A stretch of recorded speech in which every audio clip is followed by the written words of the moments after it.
At least nag-promise siya sa akin na sabi ko, can you wait until you're 20 before you go to bars? Kasi sabi ko, because Bim, your mom was sick.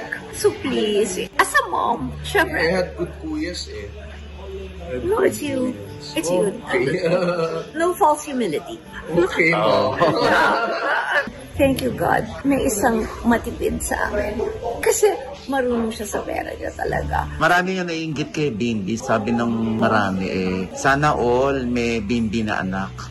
No, pero hindi rin kasi minsan mahirap din makipagdebate sa kanya.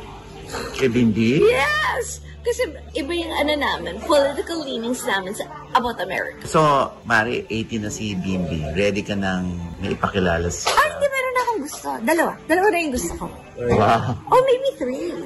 Yeah, I like 3 girls. Dati talaga, I dreaded na magkakaroon siya ng girlfriend. Ngayon, push ko ng push. Honey, send her flowers. And I told Mama, Mom, di na yan yung style ngayon. It's not like that na. Kasi they get overwhelmed daw eh, Mom. Huh? Yeah. It's a new generation, Mama. Give her Carti. Wow. See? Medyo ano. Gusto ko, ha? Gusto ko talaga.